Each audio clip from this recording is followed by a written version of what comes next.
Saludos desde Euronews. Bienvenidos a nuestro resumen informativo en donde comprobamos este viernes cómo se asienta el régimen talibán.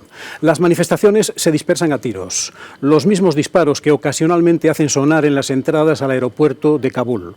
Los talibanes siguen impidiendo el libre paso a quienes quieren irse de Afganistán en contra de sus declaraciones formales.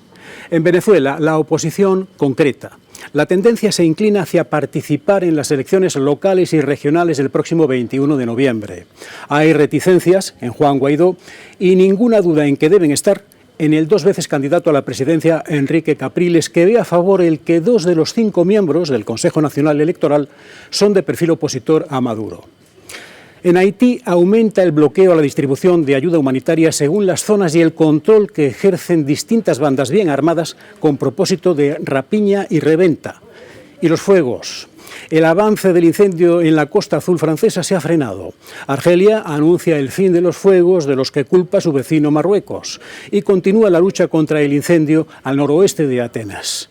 Pero podrán ver bastante más si siguen con nosotros. Les ofrecemos ahora las claves del día en 20 minutos. Caos y violencia en Kabul. Los talibanes exigen un trato político a Occidente mientras reprimen violentamente las protestas en las calles. Grupos paramilitares amenazan la repartición de la ayuda humanitaria en Haití. También el personal médico extranjero denuncia estar a merced del crimen. El fuego tiene en estado de alerta a Francia y Portugal. El incendio cerca de la Costa Azul presenta una evolución inestable. Los bomberos logran controlar las llamas en el foco de Odemira. La justicia termina con el toque de queda en Cataluña y lo limita a 19 de los 148 municipios previstos. Las autoridades piden cordura. Voces de la oposición venezolana piden unidad para los comicios regionales del próximo 21 de noviembre y Maduro anuncia un repentino cambio en su gobierno. De nuevo, escenas de caos en el exterior del aeropuerto de Kabul. Son afganos desesperados que suplican a las tropas estadounidenses que les dejen entrar, pero en lugar de eso recibieron disparos de gases lacrimógenos. En los últimos días, cientos de personas han acudido allí desesperadas por escapar del país tras el regreso de los talibanes al poder. Washington ha pedido a los talibanes que permitan el acceso a las pistas. Estamos dejando muy claro, junto con nuestros socios internacionales, más de 100 países se han reunido, el G7 lo ha mencionado hoy también, que se debe garantizar el paso seguro para todos aquellos que deseen transitar hacia el aeropuerto. Las verdaderas intenciones de los talibanes no están claras. Buscan el reconocimiento internacional y aparentemente no obstruyen las operaciones de evacuación de los países occidentales. Nuestra exigencia es que Estados Unidos, Europa y otros países traten con nosotros políticamente. Se ha demostrado en los últimos 100 años que luchamos contra las potencias y seguimos en pie. No aceptamos a los que hablan con la fuerza y no nos rendiremos ante las armas. Triunfamos contra la tecnología mejorada. Pese al miedo en las calles, cientos de afganos han desafiado el poder talibán en varias ciudades por segundo día consecutivo, armados con la bandera nacional. Los talibanes volvieron a responder con violencia. Al menos 3 personas murieron y más de una docena resultaron heridas. Resistencia armada contra los talibanes. Se concentra en esta región al noreste de Kabul, el valle de Panjshir. Los talibanes nunca han conseguido doblegar esta zona donde ahora los mujahidines, de donde se escindieron los talibanes, reagrupan fuerzas. Este rincón protegido por las montañas de Hindu Kush no lo conquistaron ni los soviéticos ni los talibanes. Al frente del incipiente movimiento guerrillero está Ahmad Massoud, el hijo del comandante afgano Ahmed Shah Massoud, el león de Panjshir, asesinado en 2001 por Al-Qaeda. También el que fuera vicepresidente de Afganistán, Ahmullah Saleh, quien se ha dicho dispuesto a combatir después de erigirse como presidente interino. Massoud reclama a Estados Unidos armas para combatir el poder talibán. El ministro de Exteriores ruso, Sergei Lavrov, ha confirmado este jueves que existe una resistencia en Afganistán. Los talibanes aún no controlan todo el territorio de Afganistán. Hay informes sobre la situación en el valle de Panjshir, donde se concentran las fuerzas de resistencia del ex vicepresidente de Afganistán, el señor Saleh, y de Ahmad Massoud. Ahmad Massoud. Al grupo de Massoud se habrían incorporado exmiembros del ejército afgano disconformes con la rendición ante los talibanes. Sin embargo, la situación de Massoud es muy diferente a la de su padre de 1996 a 2001. El comandante guerrillero tenía acceso y refugio en el vecino Tayikistán. Hoy su hijo está totalmente rodeado por fuerzas talibanes y no tiene apoyo internacional ni de China, ni de India, ni de Occidente. Y en el gran juego geoestratégico vale más un apoyo efectivo que 1000 razones.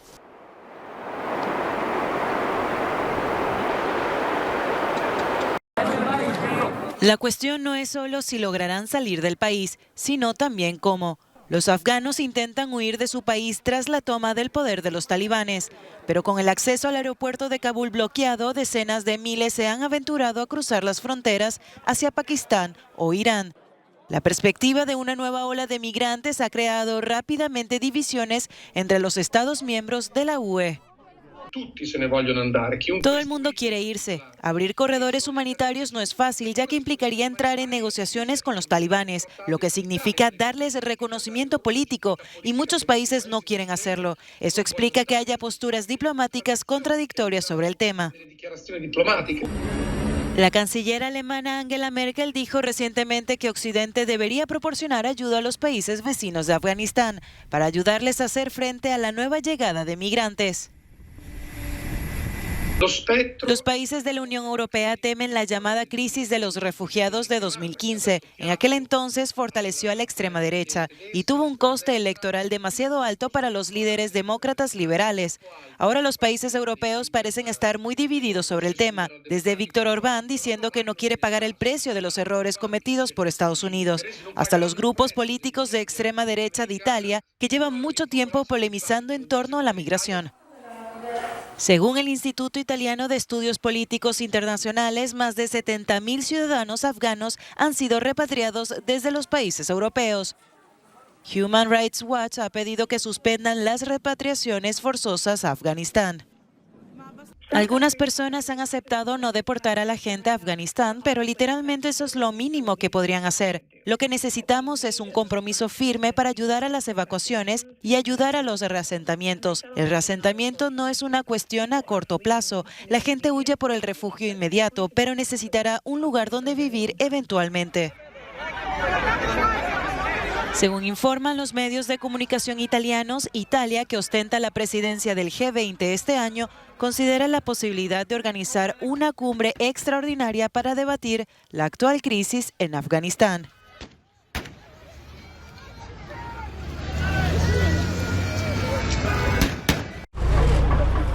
El hambre y la desesperación que vienen arrastrando miles de haitianos han generado momentos de mucha tensión en el país.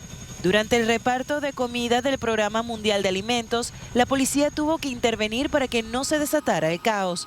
Esto ocurrió en el distrito de Los Cayos, pero la situación es similar en otras zonas de Haití. Y Estados Unidos envió varios aviones para trasladar a los heridos a los hospitales. Se calcula que más de 21.000 personas han resultado heridas a causa del terremoto. Los fallecidos ascienden a 2.200 y los desaparecidos son más de 300, según estimaciones oficiales. Unido a esto, los médicos y el personal humanitario extranjero están siendo amenazados por grupos paramilitares del país, que ya han secuestrado a 2 trabajadores.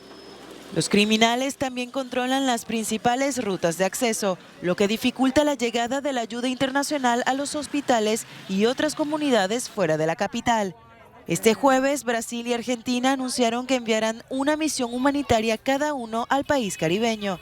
Y la ONG Médicos Sin Fronteras enviará 80 toneladas de material sanitario. Qatar reanudará los pagos de ayuda para miles de familias en la Franja de Gaza, tras alcanzar un acuerdo con Israel. Israel había bloqueado su envío, insistiendo en la necesidad de garantizar que el dinero no llegara jamás. Este acuerdo puede ser un paso destinado a aliviar las tensiones con el territorio palestino, tras un conflicto bélico de 11 días en mayo.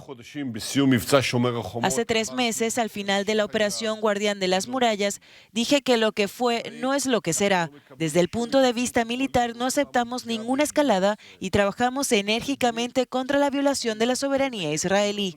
Y políticamente reforzamos los lazos con la autoridad palestina y los sectores moderados de la región, al tiempo que permitimos a los palestinos de la Franja de Gaza las condiciones humanitarias básicas necesarias para seguir con sus vidas.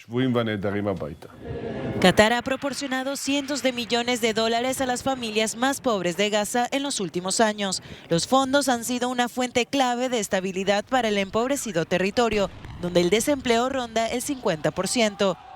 Con el sistema anterior al conflicto de mayo pasado, cada mes entregaban a Gaza unos 30 millones de dólares en efectivo en maletas, a través de un paso controlado por Israel. Al menos 3 fallecidos y 50 heridos tras la fuerte explosión de una bomba en Pakistán. El artefacto ha estallado en la carretera entre una procesión de musulmanes chiíes en el centro del país. En un momento de grandes tensiones en la ciudad, según los testigos, los chiítas han exigido una retribución por el ataque, instando al gobierno a reforzar la seguridad en este tipo de procesiones.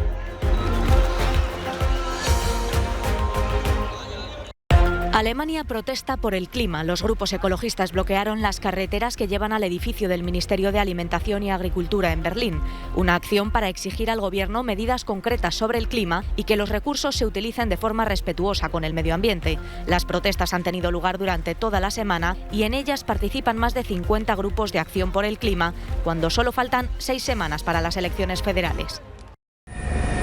El incendio que comenzó el lunes en Francia, cerca de la Costa Azul, continúa activo y presenta una evolución muy inestable. Hasta el momento ya ha calcinado más de 7.000 hectáreas y ha causado la muerte a 2 personas. Las autoridades temen que el viento sople con fuerza en la región y reavive nuevos focos, como hizo el jueves, y empeore la situación. Cientos de bomberos y agentes de la Policía de Francia trabajan para extinguir las llamas en un perímetro de 80 kilómetros. Para ello cuentan con la ayuda de varios hidroaviones, helicópteros y decenas de vehículos especializados en la lucha contra el fuego. Más de 10.000 personas han tenido que ser evacuadas. En Portugal ha quedado controlado el incendio que se declaró el miércoles en el municipio de Odemira, en el sur del país. Las llamas redujeron a cenizas alrededor de 1.000 hectáreas. El viento y las elevadas temperaturas, así como las características del terreno de difícil acceso, complicaron la labor de los equipos de extinción. La justicia termina con el toque de queda en Cataluña y lo limita a 19 de los 148 municipios previstos. Tras la decisión de las autoridades judiciales catalanas, Barcelona es una de las ciudades en las que no habrá restricciones para moverse de madrugada. En la alcaldía preparan un dispositivo de seguridad y piden cordura.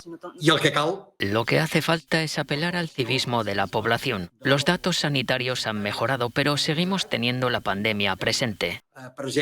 Además, hay que pensar que ya estamos en la recta final del periodo vacacional y que no queremos que en septiembre nos encontremos con situaciones que ya hemos sufrido anteriormente. Los jueces han levantado restricciones similares en otras comunidades autónomas españolas y sus medidas tienen defensores y detractores entre la población. Para algunos es vital que los más jóvenes puedan reunirse y pasar tiempo juntos. Otros consideran que no actúan con civismo y ven un problema en su forma de comportarse. Yo soy profesor de adolescentes, 16, 17, 18 años. Necesitan relacionarse. Entonces, por salud mental, es importante que puedan hacer vida social. No sé si con lo que tenemos ahora mismo, si es buena idea de lo del toque de queda, de quitarlo, porque bueno, la gente está un poco desmadrada con todo esto y bueno, es mucho jaleo a las noches. Cada vez hay más personas vacunadas en España y la presión hospitalaria mantiene un lento descenso. Así, cerca del 65% de los ciudadanos están totalmente inmunizados. Cataluña, con una tasa que ronda el 42%, es la comunidad con mayor número de pacientes con coronavirus en las UCIs. una pulsera que abre puertas. Frente a la imposición de tener que controlar los certificados de vacunación anti-COVID o, en su caso, un test negativo para acceder a bares y restaurantes, en la ciudad de Burdeos, en el suroeste de Francia, han tenido una idea: traspasar el código QR a unas pulseras, lo que facilita su control. Así lo explica este restaurador. Esta pulsera está destinada a los clientes habituales, los que acuden a menudo a nuestros establecimientos. Desde el momento en que los clientes nos presentan su tarjeta sanitaria de vacunación, es decir, la tarjeta con el comprobante de las 2 dosis, les colocamos esta pulsera que se puede conservar todo el tiempo que se quiere y que permite entrar y salir del establecimiento. Por ahora ya se han fabricado 20.000 pulseras que se van a repartir entre 20 establecimientos hosteleros de Burdeos, y quizás otros sigan el ejemplo. En Francia también es obligatoria la vacunación o un test PCR negativo para los adultos para poder entrar en grandes supermercados, teatros y cines o viajar en tren y en avión. ¿No se va a vacunar por qué? No quiero. ¿Por qué no quiere? Casa por casa, así es como el personal sanitario argentino ha empezado a vacunar en algunos de los barrios más humildes de Buenos Aires a quienes aún no se han inmunizado contra la COVID-19. Aunque quien no esté vacunado no está obligado a hacerlo, el gobierno cree que con esta campaña, bautizada Vacunación Móvil, el personal sanitario desplazado puede lograr convencer en sus hogares a quienes no se hayan puesto la vacuna. Precisamente estamos tratando de acercar información casa por casa para poder desmitificar algunas cuestiones que se han instalado sobre la vacuna y poder acercarnos a esas personas que por alguna razón todavía no se acercaron a algún vacunatorio, ya que la vacuna es libre para mayores de 18. Según el Ministerio de Sanidad del país, hasta el momento se han identificado 130 casos de la variante Delta del virus, 125 de los cuales serían importados. El gobierno teme que esta se extienda por todo el territorio. Según fuentes oficiales, Argentina recibió este jueves un cargamento de 716.800 vacunas de Sinopharm, con lo que se superan las 46 millones de dosis recibidas de distintos proveedores, según informaron este jueves fuentes oficiales. El país sudamericano ha registrado hasta ahora unos 5 millones de casos de coronavirus y más de 109.000 muertes. Candidatos de la oposición venezolana encienden sus motores de cara a las elecciones regionales y locales del 21 de noviembre. A pesar de que el grueso de la oposición aún no ha confirmado su participación, algunas voces de la disidencia piden a los partidos políticos no abandonar la carrera electoral. La participación de la oposición podría estar sujeta al futuro resultado de las negociaciones con el gobierno de Nicolás Maduro en México, donde la delegación de Juan Guaidó pide al régimen chavista presentar las garantías suficientes para unas elecciones libres, transparentes y justas. Por su parte, Maduro pide el desbloqueo del capital de Venezuela en el extranjero y el cese de las sanciones para impulsar el crecimiento de la economía nacional.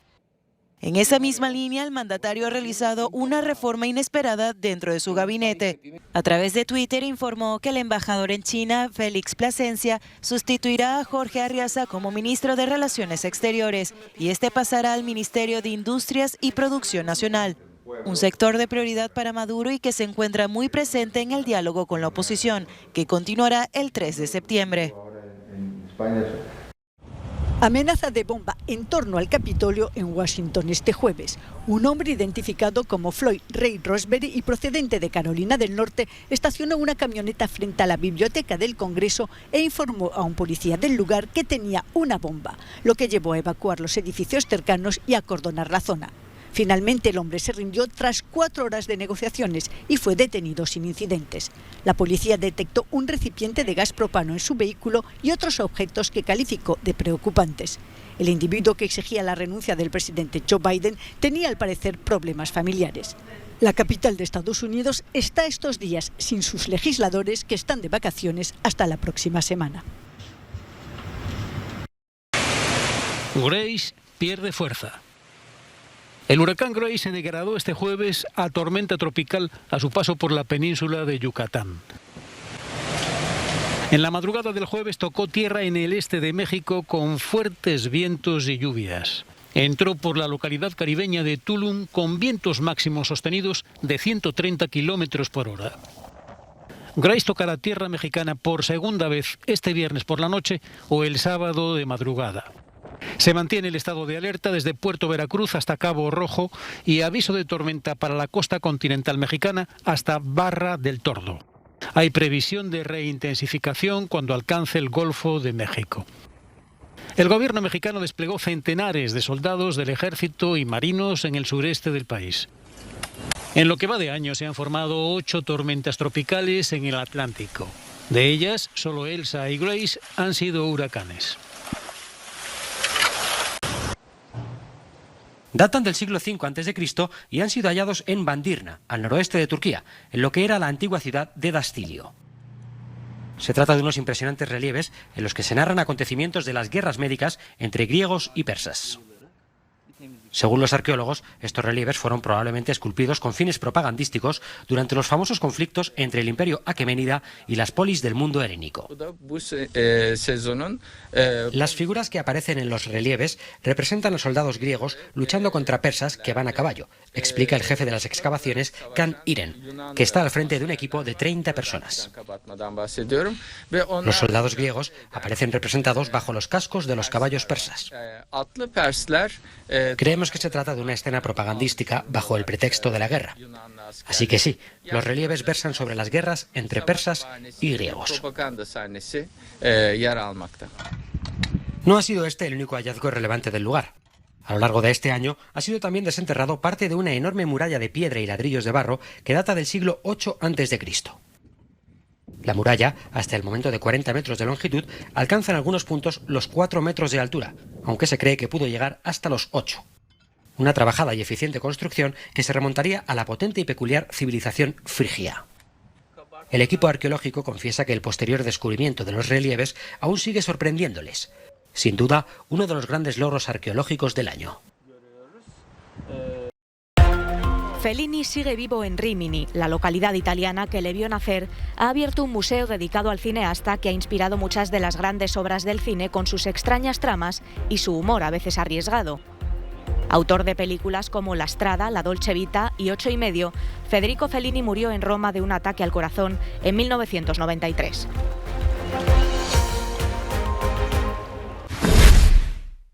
Esto ha sido todo por esta semana en Euronews Hoy.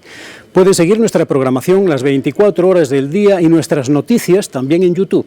Ahora les dejamos con un no comment que podría ser el sueño secreto de algunos hosteleros que se quejan de que no encuentran camareros que quieran trabajar por casi nada. Robots en Tokio para atender mesas de clientes que quieran soportarlos, que eso es algo a tener en cuenta. Un sitio al que nunca irán los que quieran ser atendidos por profesionales contentos y bien pagados. Gracias por acompañarnos. Buen fin de semana.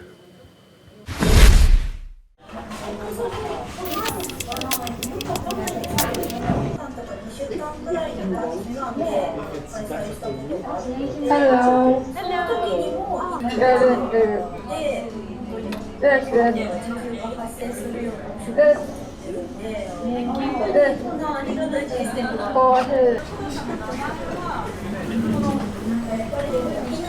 Hello.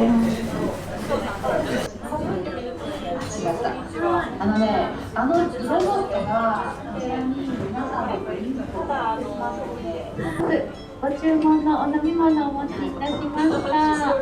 ありがとうございます。アバターロボットパパ。では、ブルトンをお過ごしください。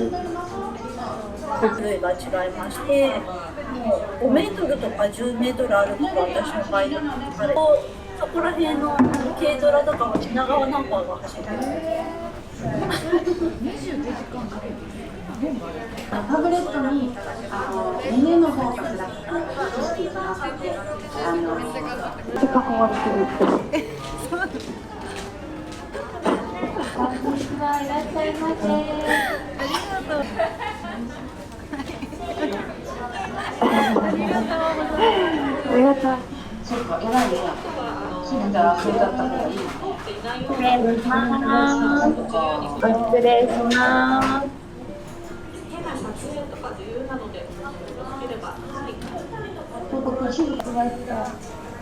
こちらから呼んでいただきます。下の方ね、地球図鑑の日本から見て、それでございます。